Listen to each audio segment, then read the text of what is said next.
Watching. How good's that? Good evening. Welcome to the School of Struggle. Chris, can you take Christopher M here. Week 2 of the School of Struggle podcast. This week is all about delayed gratification. I'm here with Marcus Fator and Zar Azmi. Really excited to get this one kicked off today. Delayed gratification is basically the art of putting a lot of work in right now and reaping the rewards later and not being put off by nothing coming automatically. You know what I mean? I think that's the best way to explain it. And I think all three of us have exercised this in so many different ways, and I think it's something that we'll have a lot to unwind about at the same time too. I think we're still exercising it. What do you think about it? I think we are still exercising it, to be fair. Like, delaying gratification in the specs that, mate, I'm fucking putting like 18 hours in per day at the moment, and the rewards are coming slowly, but the big goal is to be seen later, not right now. You know what I mean? Like, and I'm excited to see the end goal, but I feel like the biggest thing about delayed gratification for me is there's never going to be an end. Keep going sort of thing. What about you, Wes? I reckon what we should do is talk about the bad stuff, and that's instant gratification. Yeah, right? okay, yeah. So okay. everybody knows what instant gratification is. To me, instant gratification is like a disease. Yeah, I agree. Okay, I agree. and I had the disease in my 20s. Yeah. You know, and it's all about, you know, now, rewarding yourself now and all of that sort of stuff, right? And as soon as you try and delay gratification and say, you know, working hard and all of that sort of stuff and saving for later. Yeah. And an infection will come inside and try and get you infected with instant gratification, like friends and, you know, society pushing you to, you know, spend money and, you know, all of those sort of things, go on holidays. I used to have friends who used to come around and say, oh, why do you work so much, you know, like, live for now, you know, like let's go on holidays. And I'll be like, well, you know, I'm trying to, you know, build my future here, you know what I mean? Of course, exactly. But these guys were infected. Sorry, grow your future. Grow my future, right? These guys were infected by instant gratification. Yeah. You know, it was a disease. Yeah. And they try and infect so many other people because they don't want to feel guilty. Of course. Right? So people who, you know... Small thinkers. That's right. Small thinkers. They think of today, they don't think of tomorrow. Correct. And, I mean, because we're part of the property industry, we're very much long term, and you know you can't think of today. You know, you can't be short term in the property industry. No, you can't. That's a really good way to fail. Yeah, you know what I mean. And it's the same in business as well, and it's also in work. You know, you all right? Yeah, I'm good. So you know, like when it comes to business and work, too many people focus on results now. I agree. But then you know, they don't want to see it out to the very end. Yeah. You know, and you've got to put in the time, you've got to put in the work, and you've got to realise that, you know, things take time. Of course. You know, and the longer it takes, generally, the sweeter it tastes. Of course. You know what I mean? Of course. The more work you put into it, the better the rewards are going to be at the end of it. You know what I mean? That's right. So I couldn't agree more. And as mentioned, I think all three of us have done it here. Building brands from the ground up, and you know they're just coming through now. You know what I mean? Things like that. Building things like the office we're sitting in. You know what I mean? There is a massive following for Luxland now. All started from nothing. You know what I mean? And it's a struggle. It is. And that's why we're talking about is. it. So every week we do this podcast. We talk about a subject that is based around struggle. Correct. Right? So last week was hustle. Yeah. And, you know, like hustle, obviously everyone knows what hustle means now from our podcast from last week. But then, you know, delayed gratification it's a struggle. Like, it's not easy. Like, to give in to the temptation and all of that sort of stuff, like, it's hard to do. And that's the reason why, like, so many people don't grasp delayed gratification. Because they think of today and they don't want to work. And, for example, this goes for people who own businesses, who work in jobs, who are in the property game, you know, whatever you're doing in life. So delayed gratification will always have a positive impact on you if you apply it to different things. So something as simple as fitness, right? Because we're all into fitness. We love to train, right? We love to eat good and all of that sort of stuff. I think this is a really good thing to be talking about with gratification, of course. For example, like a bowl of ice cream. Yep. Right? How good does a good bowl of ice cream taste? It's sensational. Right? It really is. It makes you feel so good. It does. That or a candy bar or something, you know what I mean? Like, for about 10 minutes. Yeah, exactly. Sugar goes away. Yeah, and then you start crashing with the sugar. You may start storing body fat. you know, and it's actually not good for your health, right? Correct. If you're doing it all the time. Correct. Now, you know, people can't put that off, right? They can't discipline themselves and say, look, I'm just going to wait till Sunday when it's like their cheat day, for example. That's my cheat day where I can kind of just let loose, you know? Correct. And, you know, but people end up getting into this habit of craving that instant gratification of sugar, right? And then they don't get to their fitness goals, right? So it can be applied to so many different things. Correct. Right, and fitness is a great one because it takes time. I was going to say it's a really good one to unravel on because, you know, all these 8-week challenges and all this stuff coming up, right? They give you a timeline of the gratification point. It's going to be 8 weeks. It's not going to be tomorrow. It's going to be 8 weeks. And it's going to take time and it's going to be hard. It's not going to be easy. You're going to get up at, 5 a.m. to do cardio? Every morning. Consistency. You're going to eat good. That ice cream's only on Sunday. That's you know what I mean? Like, that they always say as well in the fitness industry that it's the easiest part is the start. It's those say that first week. Honeymoon period. The honeymoon period, right? But then, like, I've dealt with so many, you know, clients who have wanted to lose weight in the past. And they come back after 2 weeks and they go, Zah, the scales haven't changed. Yeah, and they get scared, hey? It's 2 weeks. Yeah, they get scared. Mate, this is a lifestyle. It's meant to go for, like, 2 decades. Of course. And you're judging it on 2 weeks. Of course. You know what I mean? So, you know, like, that's the thing. Like, if you do that for 12 months, you eat your good meals, and I know we're harping on fitness here because everyone can resonate with it. Of course. But if you eat your meals and you stick to a strict diet, you do your cardio every morning, you drink your water and all of that sort of stuff, right? And you do that for 365 days a year and maybe have a few slip-ups in between. Mate, you're going to get results.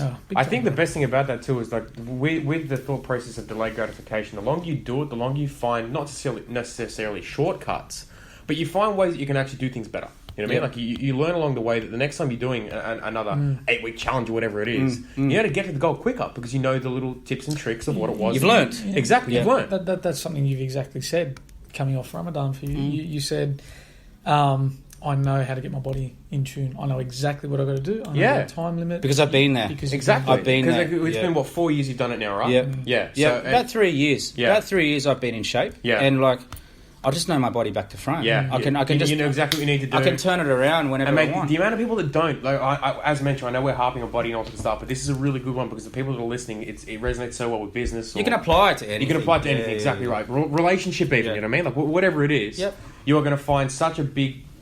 thing or a big gratification essentially if you want to call it that in putting the work in but going for the long haul, you know what I mean, like 10x if you want to call it, but really going hard and making sure that it comes through. So should we just say to our listeners that if they have any questions that they can send them through on you guys can send them through on the Instagram live. We are live at the moment. We probably will be doing this every week. Our good friend Mark has been pushing for this for about 14 months and we're very excited to be doing this. Or you can for the people that aren't live at the moment and for the next week's episode, but schoolofstruggle@gmail.com. If you guys want to send questions through or just send it through to the boys that are here, we're more than happy. And even ideas. Ideas for future subjects Correct. that people want to listen to. Because, you know, like we've got a lot of experience collectively and, you know, we'd love to share our wisdom with the world, revolving not just business but life, you know. I agree. We have a fair bit to share, you know what I mean? That's why we started this at the same time too. But back into delayed gratification, in my eyes, like you can definitely put it into anything. And give me an example, Zah, of delayed gratification that you've exercised in business. Okay, so look, delayed gratification in business. The best example would be investing in a business and not expecting a return from it straight away. So the best example, I guess, is when you're trying to build an asset.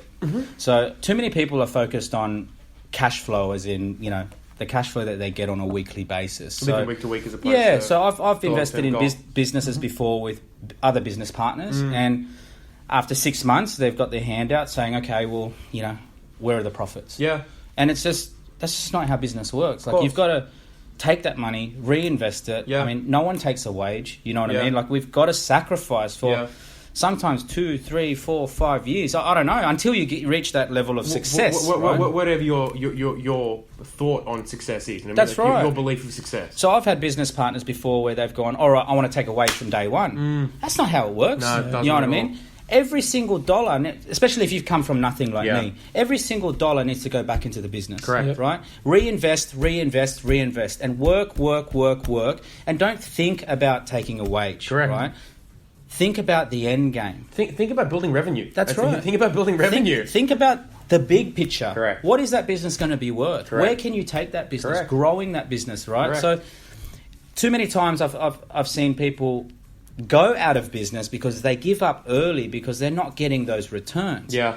But what they don't understand is that you've got to stick it out for the long game. Correct. Like, it's a long-term thing. Yeah, of course. Right? So in many of my businesses, a lot of them have failed or I've had to take them on because other business partners couldn't delay that gratification. They wanted it now. They wanted to get bought out of the business now, right? And I only just recently encountered, through my consulting business, another business where two partners had started a business together. After 3 months, one of the partners wanted his money back out of the deal. Right, 3 months. Yeah, and it's. Without delving into it, was it a big issue? Look, it was to me. It was a big issue because I was like, well, you've made a commitment. Sorry, I mean, look, he wanted out. Was there a reason behind it, or just like, fuck, I'm out of here? You know look, what I mean? there were a few issues there, but it's at the end of the day, let's not go into those issues. You go into business like a marriage. Yeah, of course, right? Exactly right. And you have to make sure that you're in it for the long. You see it out, exactly, right? You work on it, exactly like a right. marriage. Like a marriage is not perfect. You've got to work on it every single day to make sure that you succeed at it. Right? Of course. You're going to have your ups and downs. You're going to have your arguments and all of that sort of stuff. It's the same with business. So, but the key is you make a decision and you commit. Right? See it out. Work on it. Right? Give it a crack. Correct. And that's the advice that I have to other aspiring entrepreneurs out there, and even people who are working in jobs where they feel that they're stuck in a rut and they've got no prospects of of going anywhere because they can't see past the 12-month mark. Mate, people overestimate what they can do in a year, but underestimate what they can do in 10 years. Correct. Right? So that's a philosophy I've lived by for a while now. I like that. Because I look back 10 years ago, and that's when I started in business, right? And I think, wow, when I was 24, 25... The shit you wish you knew. Yeah, I never thought I would be in this position now. Yeah. But when we think about 12 months, we think, oh, we want to do so much. And our expectations are never met. Yeah. Right? So the more you can... And I guess this is what you acquire this skill when you get older, right? Because you can see the effects of delayed gratification. Correct. So the good effects. So Correct. you can look back and you can go, oh, look at what I've earned and learned in the last however many years, right? But when you're young, right, like when you're in your early 20s, like, how are you supposed to know delayed gratification? You're not. You just haven't experienced it. Nothing's been delayed for you yet. No. And you sometimes you're continuously let down, so you start jumping from one thing to another. And that's another big thing that I used to do in my 20s. I would jump from one business idea to another, right? And then now I'm like, well, no. I'm going to focus. Sink your teeth into one. Yeah, don't get distracted. Yeah. Focus. And if it's going to take me 20 years, it's going to take me 20 years. Yeah. If I don't take away from my business now, you know what? It's going to happen in 10, 15, 20 years' time. Who cares? You need to make sure you've got that mindset and that's where you got to be smart about and build other sources of revenue at the same time too, because you need to make sure that you cover it at the same time as well. But mate, I'm big on the delayed gratification thing. I think for me, this actually came through today. This is not necessarily a proper business one within itself, but Mark, the Sketch at AMA that I've run, it took me 5 years to build it up to where it is today, but it's now the world's largest in that sector. And I always wanted to get as a sponsor on board Ironlac, the world's largest graffiti supply paint company. They came on board this year. We did a great collaboration. I think they gave away about $5 to $8 grand in prizes and all sort of stuff. But they called me today and said that they want to interview me and do more stuff online with me at the same time too. Well done. You know what I mean? Yeah. So that's what I mean. Like 5 years ago, I didn't think I was just like, fuck, I'm starting something cool. It rolled on at the same time too. I think it's affected and constantly people are actively doing 30 sketches per month for this thing, and it's about 50,000 people worldwide that are getting involved at the same time too. And for the Ward's Artist company that I worked so hard to collaborate with, to now want to interview me and do long-term business with, I'm fucking excited by that too. Yeah, man, that's great. Well done. Yeah, well done.